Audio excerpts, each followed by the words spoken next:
এই দুই জীবনের অভিন্ন অঙ্গ। দেখতে গেলে আমরা জীবনে কারোর না কারোর প্রতীক্ষা অবশ্যই করি। সে কোনো ব্যক্তি হোক বা সময় হোক বা কোনো ভাবনা, সবকিছুই হতে পারে। আর দেখতে গেলে সব সময় কেউ না কেউ কিছু প্রয়াসও করে চলেছে।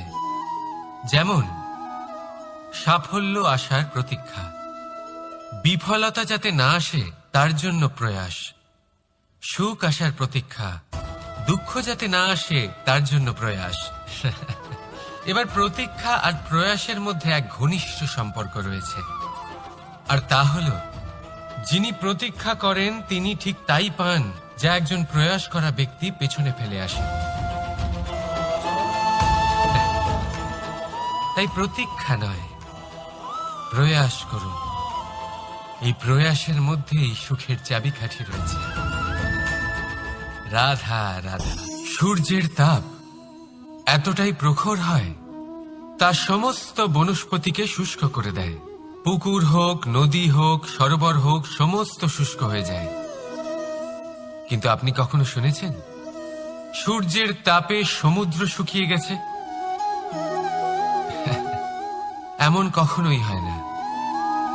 আর এর পিছনেই লুকিয়ে রয়েছে এক অমূল্য জীবনের শিক্ষা। সমুদ্রের মতো নিজেকে ধৈর্যশীল করে তুললে, নিজেকে সংযমী করে তুললে সূর্যের তাপ আপনার কোনো ক্ষতি করতে পারবে না। আপনার অন্তর থেকে সেই তাপ বাষ্পায়িত হয়ে মেঘ তৈরি হয়ে সূর্যকে ঢেকে দেবে, আর তারপর হবে শুধু সাফল্যের বৃষ্টি। তাহলে আসুন আর আমার সাথে ধৈর্যের সাথে বলুন, রাধা রাধা। কি হলো, মন খারাপ? জীবনের সমস্যার বিষয়ে ভাবছেন? ভাবছেন যে কেন সমগ্র সংসারের সমস্ত কষ্ট, সমস্ত সমস্যা আমার ঝুলিতেই এসে জড়ো হলো? সবাই এটাই ভাবেন। চলুন, আমি আপনাকে বিচার বিবেচনা করতে বাধ্য করছি। ভাবুন ঝিনুক, ঝিনুকের পেটের ভেতর কাঁকড়ের এই যন্ত্রণা, ঝিনুককে তা কেন ভোগ করতে হয়? বটবৃক্ষের বীজ মাটিতে 7 হাত নিচে অন্ধকারে ঘেরা থাকে কেন? সংসারের সবচেয়ে তীক্ষ্ণ জ্বালা সূর্যকেই জ্বালায় কেন? কারণ ঝিনুকের মধ্যে সেই ক্ষমতা রয়েছে মুক্ত জন্ম দেওয়ার। বটবৃক্ষের বীজেই সেই বল রয়েছে যে সে সংসারের সবচেয়ে দৃঢ় বৃক্ষ হতে পারে। সূর্যের মধ্যে সেই ক্ষমতা রয়েছে যে সে নিজে জ্বলে এই ব্রহ্মাণ্ডকে প্রকাশ দিতে পারে। সেজন্য জীবনে যখনই বিপদ আসবে, সমস্যা আসবে, তখন নিজেকে বোঝান যে প্রকৃতি আপনাকে এই জন্য চয়ন করেছে, কারণ প্রকৃতি এটাই ভাবে যে এই পরিস্থিতিতে সর্বশ্রেষ্ঠ ফলাফল আপনি বের করতে পারবেন। রাধা রাধা। সফলতা, অসফলতা ব্যক্তির জীবনের দুই গুরুত্বপূর্ণ স্তর। প্রত্যেক ব্যক্তি সর্বদা সফল থাকতে পারেন না, প্রত্যেক ব্যক্তি সর্বদা অসফল থাকতে পারেন না। এবার এই দুই যখনই আসে, কিছু দিয়েও যায়, আবার কিছু নিয়েও যায়। যখন অসফলতা আসে তখন তা আপনাকে সাহস দেয়, আপনাকে ধৈর্যশীল বানায়, আপনার মনোবল বাড়িয়ে তোলে, কিন্তু আপনার প্রসন্নতা নিয়ে যায়। যখন সফলতা আসে তখন তা আপনাকে প্রসন্নতা দেয়, বিশ্বাস দেয়, বিনম্রতা নিয়ে যায়। এবার অসফল হবার পরে ধৈর্যশীল হওয়া, এই সাহস জাগিয়ে তোলা, তাও বলা যায় সরল। কিন্তু সফল হবার পরে বিনয়ী থাকা সব থেকে কঠিন। কিন্তু ততটাই গুরুত্বপূর্ণ হলো বিনয়ী থাকা। যখনই জীবনে আপনার সাফল্য আসবে, নিজের মনকে সংযত রাখুন, বিনম্রতাকে যেতে দেবেন না। যদি এরকম হয় তাহলে সেই সাফল্য শিশিরের ফোঁটার মতো লুপ্ত হয়ে যাবে। রাধা রাধা। আমরা কর্ম করি, আর সেই কর্ম অনুসারে আমাদের তার ফল প্রাপ্ত হয়। এখন এই কর্ম আরো শ্রেষ্ঠ হতে থাকে, আমরা আরো প্রেরিত হতে থাকি। তার জন্য আমরা বড় বড় জ্ঞানীদের থেকে প্রভাবশালী, প্রেরণাদায়ক ব্যক্তির সাথে দেখা করার চেষ্টা করি, দেখা করিও। নিজের কর্মের বিষয়ে বিচার করি, আলোচনা করি, তাই তো? কারণ আমাদের কাজ দেখে তাতে বিশেষ মতামত সামনে থাকা ব্যক্তি দিতে পারে, কিন্তু এই পুরো চক্রতে সংসারের সব থেকে গুরুত্বপূর্ণ ব্যক্তির সাথে কথা বলতে আমরা ভুলেই যাই। আপনি কি জানেন সংসারের সব থেকে গুরুত্বপূর্ণ ব্যক্তি কে? স্বয়ং আপনি। হ্যাঁ, আপনি সে। আপনি জীবিত আছেন, তাই এই সংসার জীবিত আছে। আপনি হলেন আপনার সমস্ত কর্মের কেন্দ্র। তাই এবার থেকে প্রতিদিন একটু সময় নিজের জন্য বের করে নিজের সাথে কথা বলুন, নিজেকে বুঝুন, নিজের কর্মকে বুঝুন। কিছু প্রশ্ন আসবে, কিছুর উত্তর পাবেন, আরো কিছু প্রশ্ন আসবে যার উত্তর আপনি অবশ্যই পাবেন, কিন্তু এটা করবেন অবশ্যই, নয়তো আপনি এই সংসারের সব থেকে গুরুত্বপূর্ণ ব্যক্তির সাথে দেখা করার সুযোগই হারিয়ে ফেলবেন। এবার বলুন, আপনি কি এরকম চাইবেন? রাধা রাধা। ব্যক্তি সাফল্য পাওয়ার জন্য প্রথমে লক্ষ্য স্থির করে, তারপর পরিকল্পনা করে, তারপর পথে চলে, আর সব সময় এই চেষ্টাই করে থাকে যাতে তাতে সবচেয়ে কম বাধা আসে। এই পথে কোথাও কোনো চড়াই না আসে, কোনো উতরাই না আসে, কোনো খাদ না আসে, আর এখানেই সবচেয়ে বড় ভুল করে ফেলে। কিভাবে?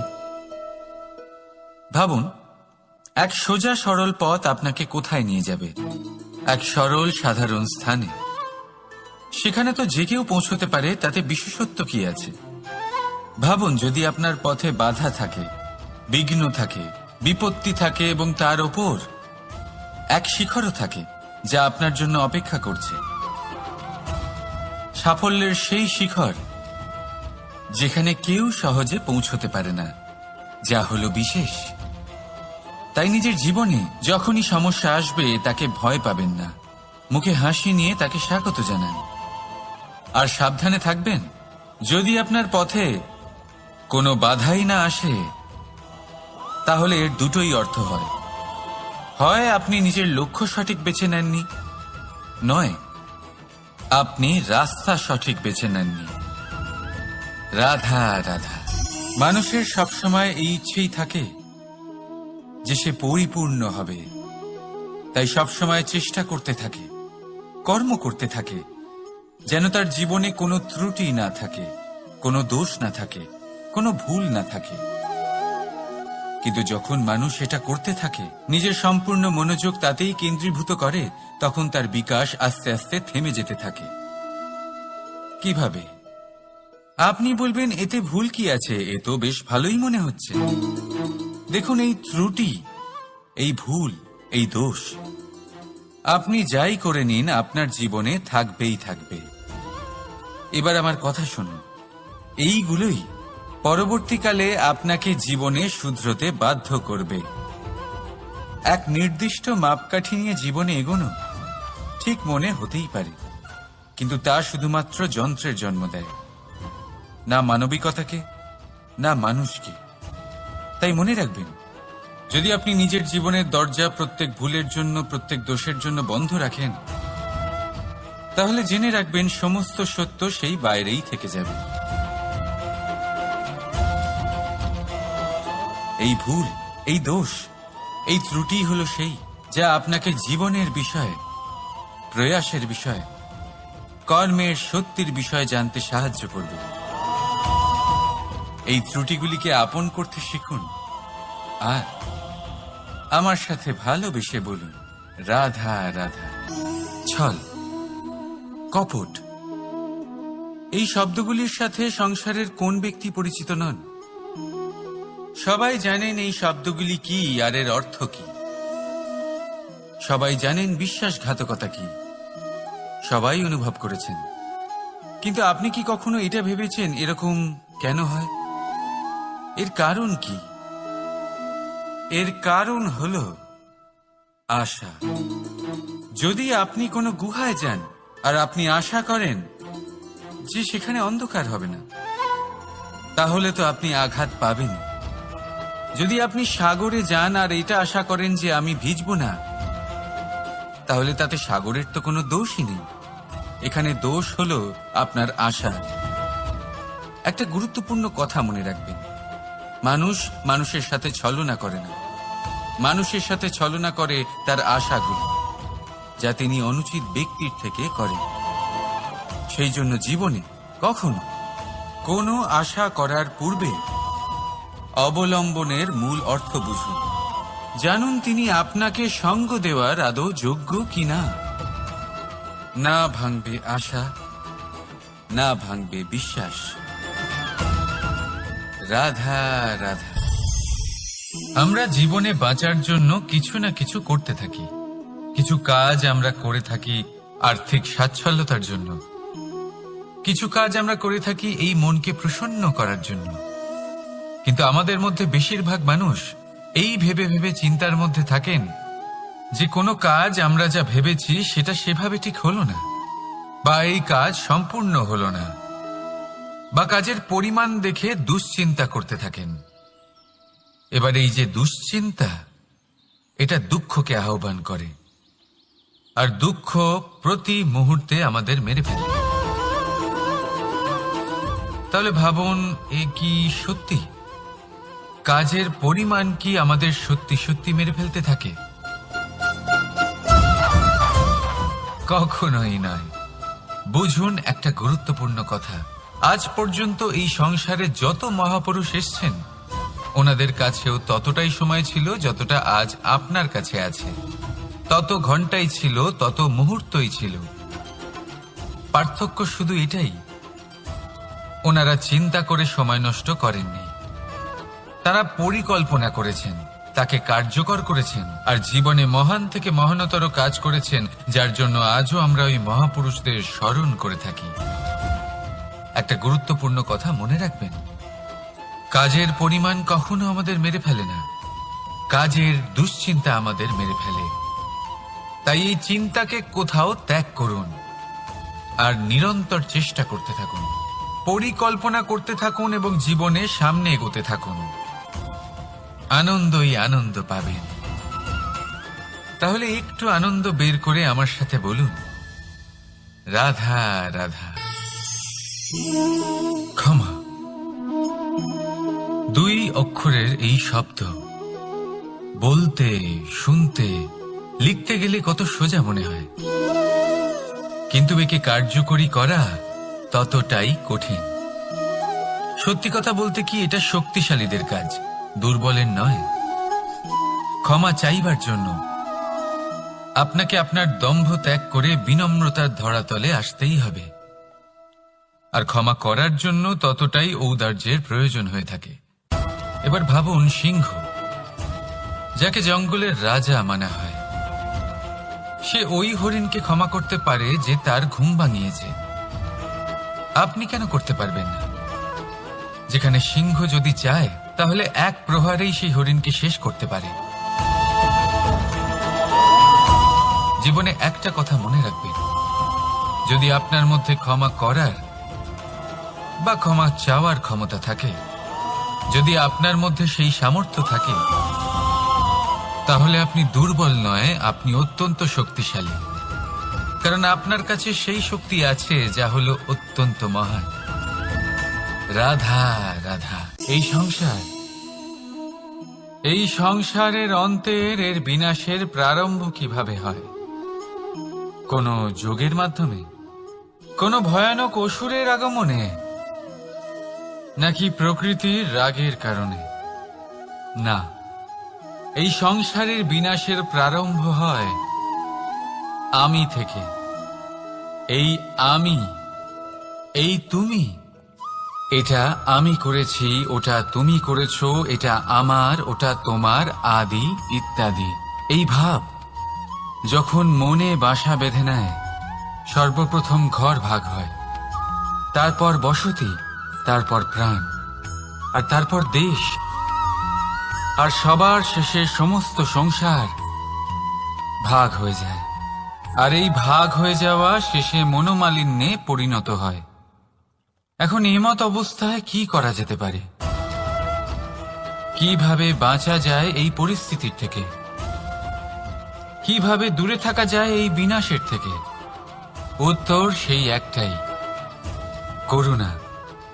একে অপরের দরকারগুলি বুঝুন, একে অপরের সমস্যাগুলি বুঝুন, একে অপরের দুঃখের সাথী হয়ে দাঁড়ান, একে অপরের সুখের ভাগীদার হন। আর শেষে যখন এই আমি আমরাতে পরিণত হবে, তখন এই বিনাশ নিজে থেকেই দূরে চলে যাবে। তাহলে আমরাতে বিশ্বাস করতে শিখুন, আর আমার সাথে ভালোবেসে বলুন, রাধা রাধা। এই মুদ্রা। এবারে ভাবুন, এটাই আমাদের জীবন, জীবনের সুখ আর দুঃখ। এই মুদ্রার, এই জীবনের দুটি দিক। কিন্তু যখনই আমরা ঈশ্বরের কাছে প্রার্থনা করি, তখনই আমরা সুখ চাই, আর সেই সুখ আসেও। আর যখনই সেই সুখ আসে, তখন ব্যক্তি সর্বপ্রথম তাকে ভুলে যায় যে দুঃখের সময় ওনার সাথে ছিলেন।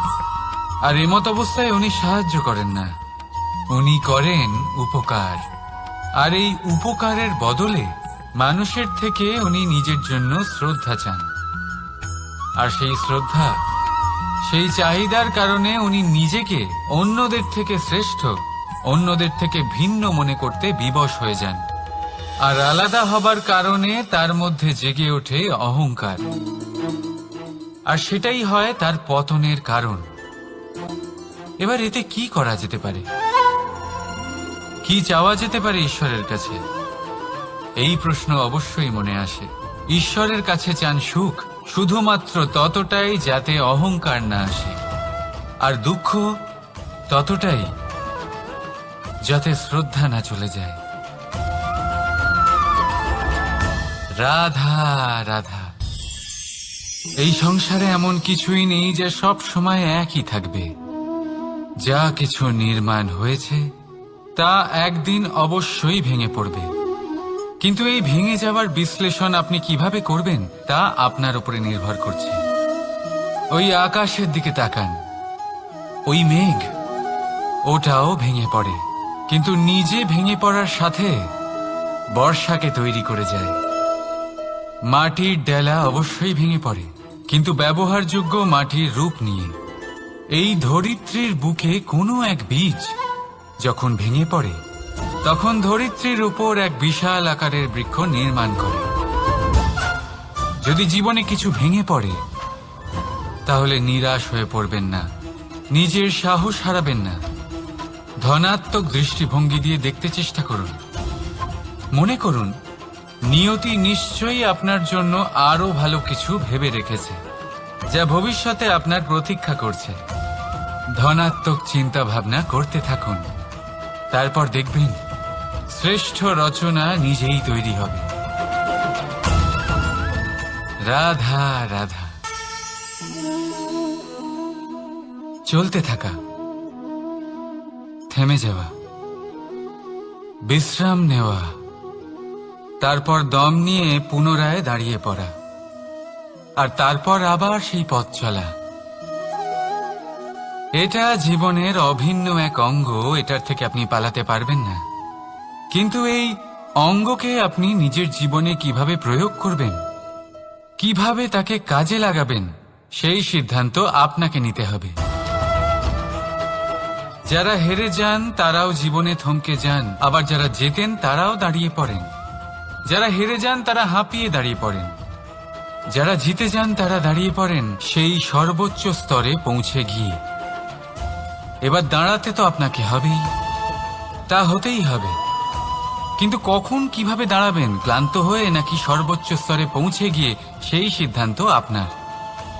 অবশ্যই দাঁড়িয়ে পড়ুন, কিন্তু ক্লান্ত হয়ে নয়, কারণ আপনাকে পুনরায় দাঁড়িয়ে পড়তে হবে, পুনরায় যাত্রাপথে এগোতে হবে এবং সর্বোচ্চ স্তরে পৌঁছতেই হবে। রাধা রাধা। স্বপ্ন। আমরা জীবনে স্বপ্ন দেখতে থাকি, সেটা পূরণ করার পূর্ণ প্রয়াস করে থাকি।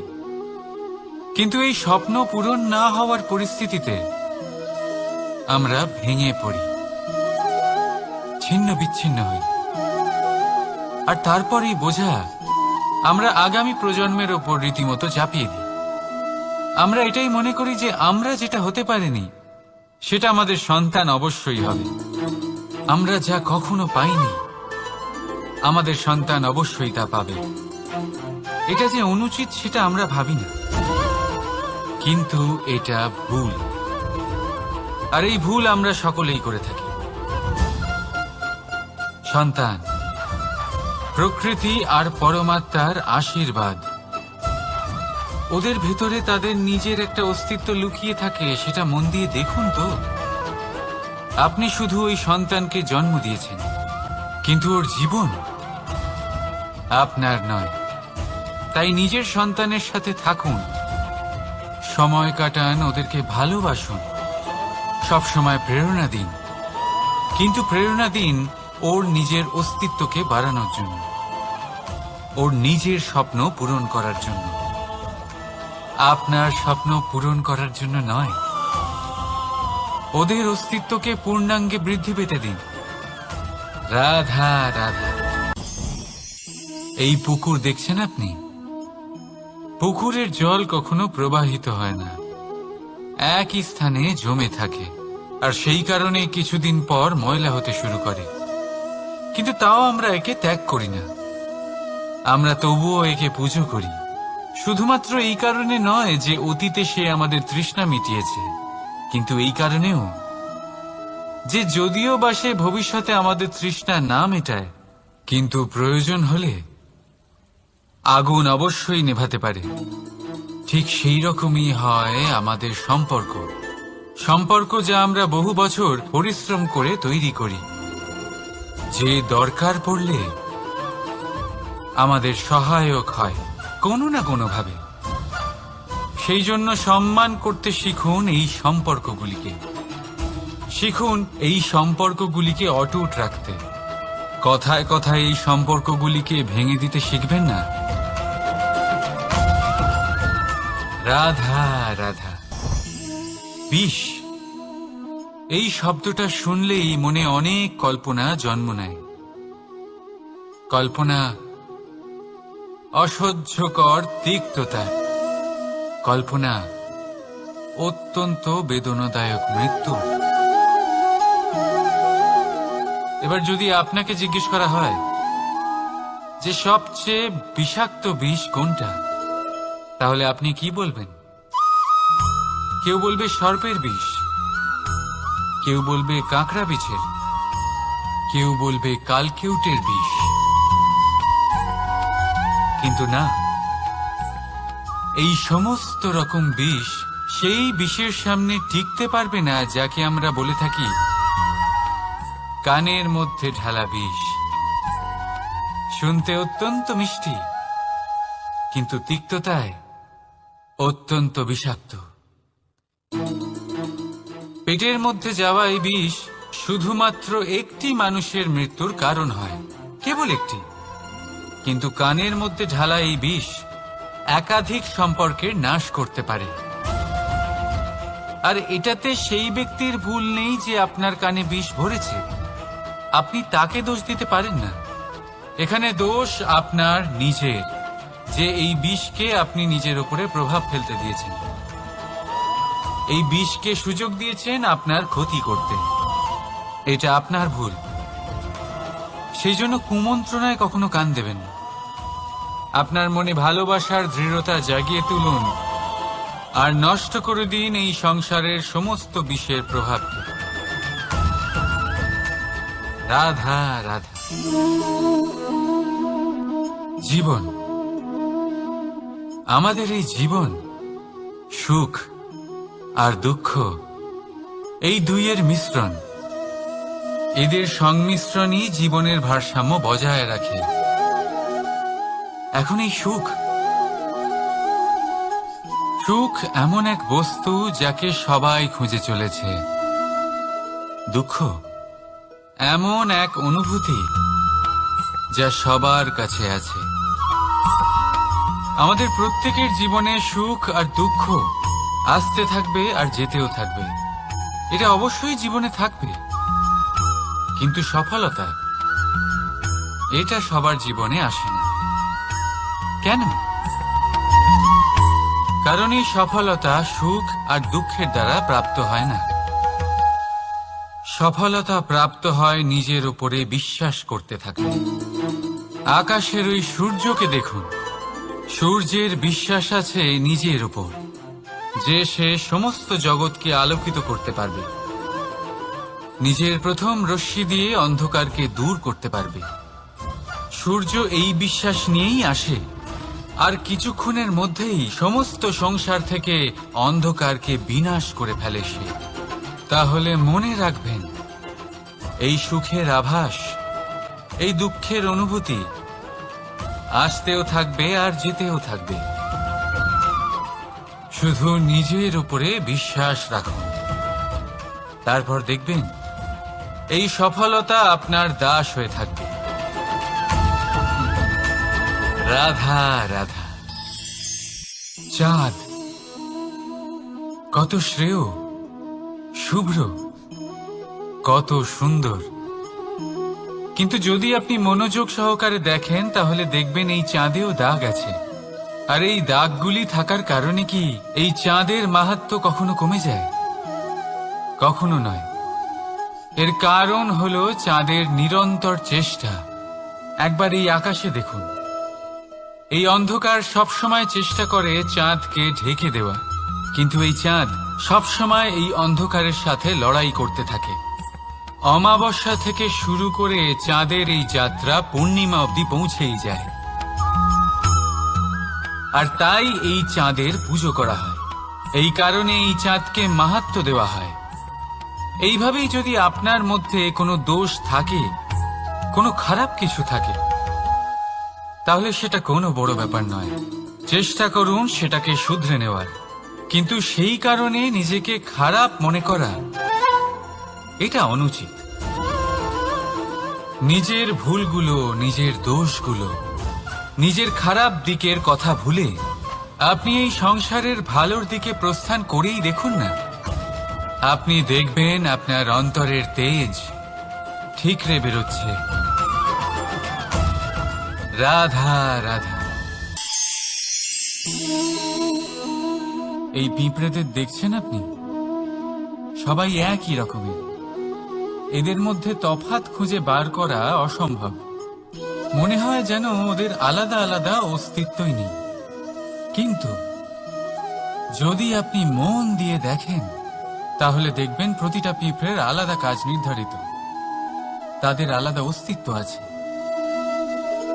কেউ বাড়ি বানানোর জন্য মাটি সংগ্রহ করতে পটু, কেউ ঢিপি বানাতে পটু, কেউ খাবার খোঁজায় পটু, আবার কেউ সেই খাবার আনায় পটু।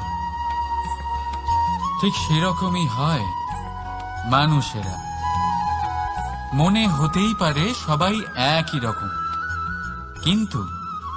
কিন্তু প্রতিটা মানুষের ব্যক্তিত্ব, প্রতিটা মানুষের অস্তিত্ব ভিন্ন হয়। আর সত্যি কথা বলতে কি, প্রতিটা মানুষের ভিন্নতাই আমাদের প্রগতির দিকে নিয়ে যায়। ভাবুন, যদি আপনাকে কারোর সাথে হাত মিলিয়ে চলতে হয়, তাহলে আপনাকে আপনার সোজা হাত তার উল্টো হাতে ধরে এগোতে হবে। এটাই সৃষ্টিকর্তার সৃষ্টির নিয়ম। ভিন্নতা, এই ভিন্নতাকে আশীর্বাদ ভেবে চলুন, এতে কোনো খারাপ নেই। রাধা রাধা। দাদা আমাকে বহুবার জিজ্ঞেস করেন যে কানাই, তুমি রাধার সাথে এই সংসারকে প্রেম শেখাতে এসেছো, তাহলে কেন তুমি রাধাকে এত বিরক্ত করো?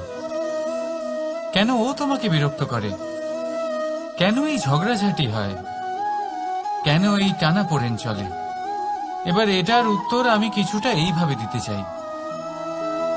পিঁপড়ে সেই বাড়িতেই প্রবেশ করে যেখানে মধু উপস্থিত আছে। যদি আপনার বাড়িতে মধু থাকে, কোনো মিষ্টি জিনিস থাকে, মিষ্টত্ব থাকে, তাহলে পিঁপড়ে সেখানে অবশ্যই প্রবেশ করবে। ঠিক এই রকমই হয় আমাদের সম্পর্ক। এর মধ্যে ছোটখাটো ঝগড়াঝাটি, টানা পড়েন, রাগ করা, মন ভাঙানো এই সব তো চলতেই থাকে, বিশেষ করে সেই সম্পর্কগুলিতে যেখানে মিষ্টত্ব আছে। মনে রাখবেন, যেই সম্পর্কে কোনো খুনসুটি নেই, রাগ করা, মান ভাঙানো নেই, কোনো ছোটখাটো ঝগড়াঝাটি নেই, সেই সম্পর্ক শুধুমাত্র মস্তিষ্ক দিয়ে পালন করা হচ্ছে, মন থেকে নয়। তাই মন থেকে ভালোবাসতে শিখুন। আর এই ছোটখাটো ঝগড়াঝাটির, এই অম্ল মধুর খুনসুটির আনন্দ উপভোগ করুন, কারণ এতেও ভালোবাসা আছে। রাধা রাধা। এই পুস্তক বড়ই কাজের জিনিস। কাহিনী হোক, কবিতা হোক, স্মৃতি হোক, এতে যাই লিখে দেবেন তা ভবিষ্যতের পুঁজি হয়ে যাবে। কিন্তু যদি কখনো এমন হয় যে এই পুস্তক ময়লা হয়ে যায়, বা যদি কোনো পাতায় আপনি ভুল করে কালি ফেলে দেন, বা কোনো বাক্য লিখতে গিয়ে আপনি ভুল করে ফেলেন, তাহলে আপনি কি করেন? সেই পুস্তক কি আপনি তুলে ফেলে দেন? না, তাই তো? শুধু একটা পাতা ছিঁড়ে ফেলেন যাতে সেই পুস্তক সঠিক থাকে, সুন্দর হয়ে ওঠে। এই পুস্তকের মতোই হয় আমাদের সম্পর্ক। তার সেই এক পাতা, একটা ভুল। তাই যে কোনো সম্পর্কে যদি কারোর কোনো ভুল হয়ে গিয়ে থাকে, তাহলে সেই ভুলকে সম্পর্ক থেকে দূরে করা সঠিক হবে, সেই ভুলকে ভুলে যাওয়াই সঠিক হবে।